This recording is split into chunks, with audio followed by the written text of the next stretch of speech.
Hai Halo, guys, selamat malam. saya Dr. Erik. Saya Dr. Priscilla. Hari ini kita akan menjawab atau sharing-sharing Q&A dari Q&A. Instagram. Sesi tanya jawab dengan Dr. Erik dan Dr. Priscilla. Jadi kita udah ngumpulin pertanyaan ya dok dari kemarin sampai hari ini. Nah jadi sekarang kita bakal jawab pertanyaan-pertanyaan teman-teman. Semoga bermanfaat dan berguna ya dan kita bisa jawab. Kita akan berusaha semaksimal kita untuk jawab pertanyaan-pertanyaan kalian. Oke, kita mulai aja. Jadi dari pertanyaan-pertanyaan yang udah terkumpul, ini lumayan beragam pertanyaan-pertanyaan seputar new normal. Yuk, Sekarang kita akan jalankan nih dok. Menurut dokter apa sih new normal itu dok? Nah, new normal itu adalah suatu tatanan yang baru untuk kita semua agar produktif.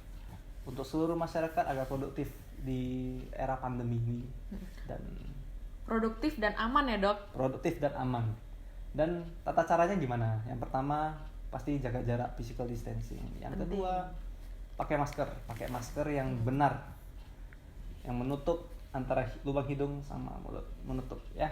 Yang ketiga cuci tangan sebelum dan sesudah melakukan aktivitas. Ya, 7 langkah cuci tangannya nanti akan kami share di akhir video. Setelah itu sebisa mungkin pakai transaksi dengan uang elektronik. Cashless ya dok ya? Cashless. Dengan banyak ada yang pay, GoPay, GrabPay, OVO segala macam. Nah, jangan bilang brand dong. Oh ya, sorry. Yang penting cashless. Dan pada saat naik kendaraan umum itu juga harus jaga jarak. Jadi 5 poin penting ini harus dijaga dan ini berlaku untuk seluruh masyarakat dari atas sampai bawah, dari kiri sampai kanan, semuanya dari Sabang sampai Merauke. Jadi bukan cuman kita doang ya, juga bukan cuman saya doang atau Dr. Erik doang yang perlu menjalankan new normal, tapi semua orang. Ya, gotong royong. Lapisan masyarakat, mulai dari dokter, tenaga medis lainnya, kemudian dan pokoknya semua orang lah ya, dari pemerintah sampai semua orang harus bersama-sama membantu agar new normal ini bisa berjalan dengan lancar. Pas.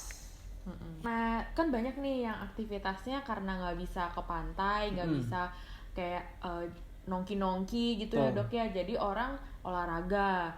Nah banyak yang bersepeda maupun tetap pergi ke gym kayak gitu. Dan banyak juga jadi banyak yang nanya, boleh nggak pakai masker kalau berolahraga dok? Nah kalau menurut WHO sih tidak dianjurkan karena enggak ya, rata-rata yang masyarakat memakai masker kain, masih masker kain ya, dan tergantung lapisannya. Itu sangat, jika berkeringat itu kan membuat lembab, jadi pertumbuhan bakteri atau yang lainnya, kuman-kumannya itu sangat mudah terjadi.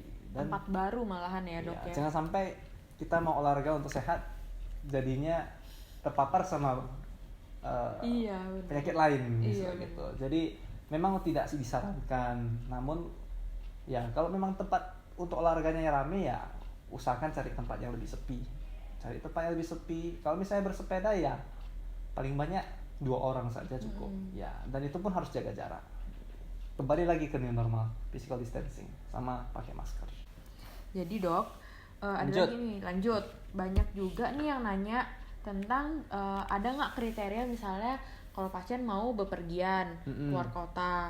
Nah, apa sih syaratnya kayak gitu?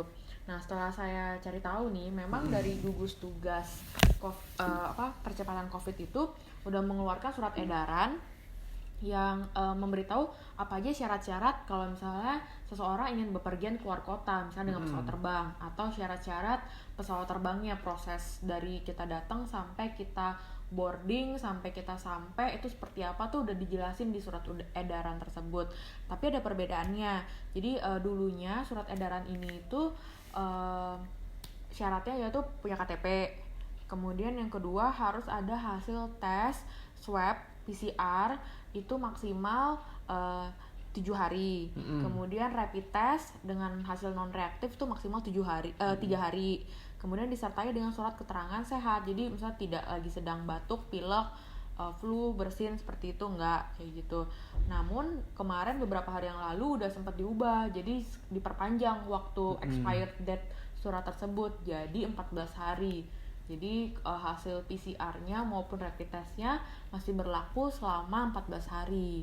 Tapi bila ada ketentuan-ketentuan tambahan lainnya, itu disesuaikan juga dengan bandara maupun airlines yang menyediakan yang kalian akan gunakan gitu. Mungkin mereka punya peraturan-peraturan atau dokumen tambahan, itu bisa disesuaikan kayak mungkin gitu. Surat tugas ya kan? Ya, atau apa segala macamnya mungkin bisa disesuaikan kayak gitu. Iya, jadi kan banyak juga kan new normal ini karena penyebabnya kan karena virus COVID ini ya, Dok ya. Jadi orang nanya, sampai kapan sih sebenarnya kita harus berhadapan sama COVID ini, sama situasi seperti ini sampai kapan gitu? Nah, bukan kebetulan sih, memang ini namanya pandemi ya. Pandemi artinya ya sudah banyak negara yang terkena di bumi ini. Jadi memang sebelumnya memang ada pandemi seperti ini, hampir mirip 100 tahun yang lalu. Dia virus flu Spanyol, influenza, dan sekarang dikenal dengan influenza. Ya.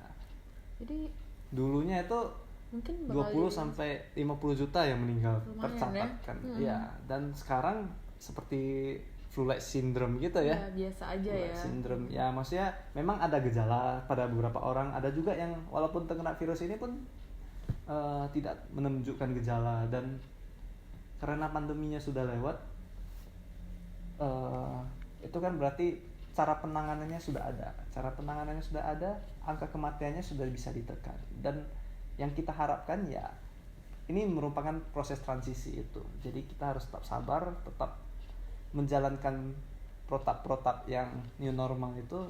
Kita harus optimis, kita harus gotong royong semuanya ya. Jadi kalau bagi saya ini bisa jangka panjang. Jadi jangan yang bisa kita lakukan saat ini ya kita harus menjalankan protap-protap tersebut. Jadi kita nggak bisa tahu sampai kapan COVID ini berakhir, benar-benar berakhir, karena menurut kami ini bakal jadi kayak the new influenza, maksudnya bakal jadi kayak penyakit yang biasa kita hadapi dalam kehidupan sehari-hari kalau kita lagi pilek atau batuk. Jadi,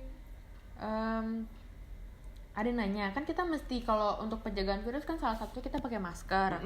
Nah, jadi gunanya masker itu sebenarnya apa sih, Dok? Maksudnya kapan aja kita pakai masker? Nah, untuk apa masker itu? Karena virus ini biasanya rata-rata masuknya lewat lubang hidung sama lubang mulut. Masker sangat efektif untuk mencegahnya. Dan bukan hanya diri sendiri yang pakai, ya seluruh masyarakat perlu pakai jika ingin berhubungan sosial di luar. Memang mereka harus jaga jarak, cuma masker tetap sebagai hal untuk preventif ya, preventif untuk dipakai, dan itu harus menutupi lubang hidung sama lubang mulut, karena nggak boleh di sini dong, Dok ya.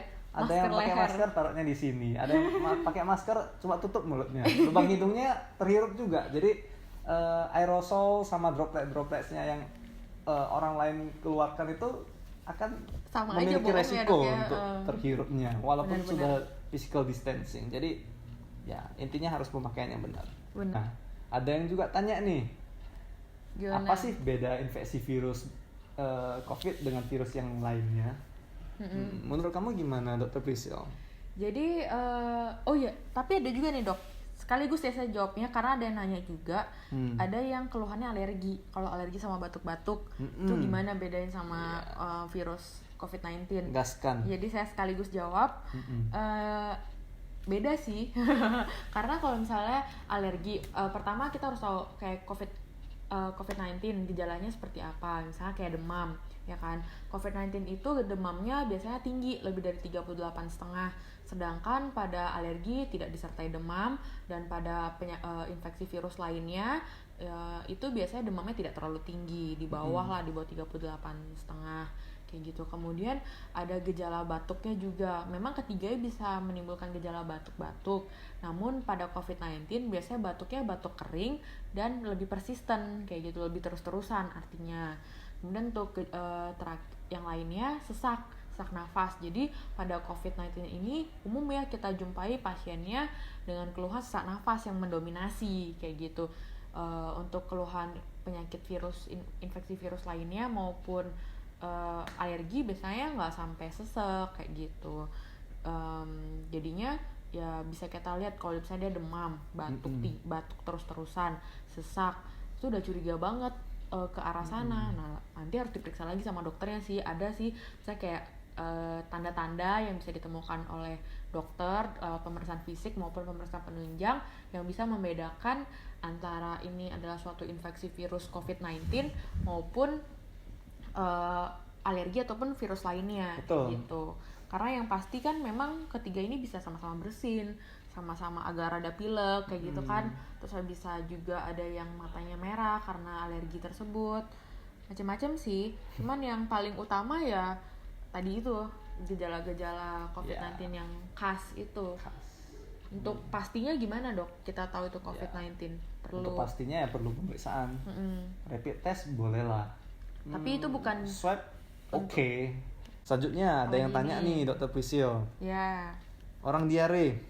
Kenapa apakah Pocariset bisa menggantikan Oralit? Nah, gitu. Jadi kalau pada pasien diare kan biasanya kita kasih Oralit ya untuk tambahannya gitu. Di Oralit sendiri kita harus tahu dulu apa sih isinya Oralit ya. Jadi Oralit itu isinya ada elektrolit juga. Jadi dia ada gula dan kandungan elektrolitnya ada natrium, kalium, klorid, terus juga ada kalsium kayak gitu. Nah kita harus lihat ini di Pocari Sweat ada nggak gitu. Ternyata ini Pocari Sweat. Dan ini ada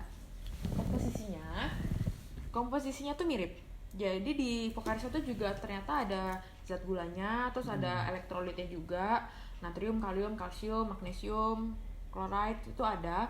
Cuman yang membedakan dengan Oralit adalah kadarnya. Jadi di Oralit mempunyai kadar elektrolit dan glukosa yang lebih tinggi daripada Pocari Sweat.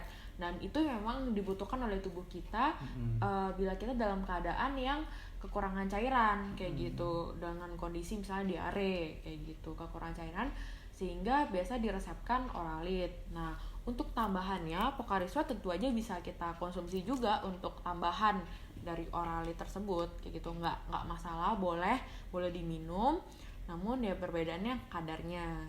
Jadi bisa jadi sebagai tambahan sih, bagus juga sih misalnya Oralit. Saya juga sering minum sih walaupun nggak diare. Ya, ini pertanyaan nih tentang vitamin C. Dosisnya perlunya berapa sih? Dan kadang ada vitamin C kan itu asam yang kita tahu itu bisa membuat ma. Apakah ada suplemen vitamin C yang tidak membuat ma? Nah, coba Dokter Priscil.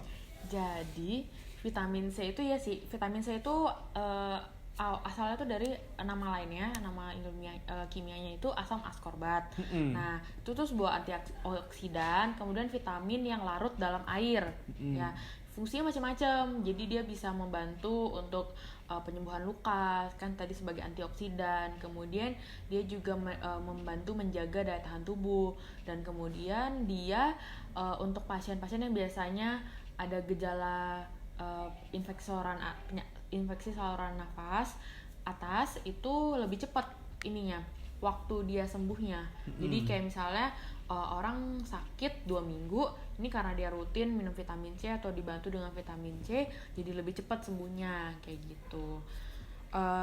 Untuk dosisnya sendiri per harinya itu beragam sih, bervariasi 45 sampai 90 mg per hari. Itu berbeda antara umur, bergantung dengan usia dan gender. Tapi untuk orang dewasa sih kurang lebih sekitar 90 mg per hari. Itu yang minimal kita butuhkan. Jadi dengan mengkonsumsi misalnya kurang lebih 200 mg vitamin C per hari itu sebenarnya udah cukup. Itu yang biasa diserap oleh tubuh kita. Dan untuk kita misalnya minum vitamin C yang banyak nih yang jual vitamin C dengan dosis besar kayak gitu. Vitamin C dengan dosis lebih dari 1000 mg itu sebenarnya kurang berguna. Karena apa? Karena 50% dari vitamin C tersebut akan diabsorpsi dan sisanya akan dibuang lewat air kencing. Sisanya dibuang ya? Iya, jadi nggak bakal makin banyak kita minum terus jadi makin diserap makin sehat, itu enggak.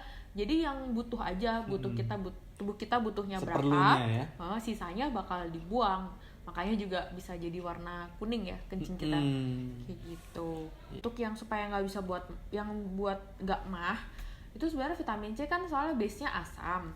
Jadi ada beberapa vitamin C yang dia udah dicampur sama kalsium ataupun sama sodium untuk pada beberapa merek, sehingga dia mengurangi keluhan di lambung kayak gitu. Itu bisa sih dicari. Jadi bukan yang base-nya asam ascorbat, tapi misalnya sodium ascorbat atau kalsium ascorbat, itu bisa dicari. Itu lebih rendah sih untuk kadar asamnya, sehingga lebih mengurangi gejala rasa tidak nyaman pada lambung. Jadi aman ya dok ya? Iya, boleh-boleh aja sebenarnya. Jadi kita kan sudah ngebahas soal new normal, terus ada COVID, tentang COVID-19 dan segala macamnya.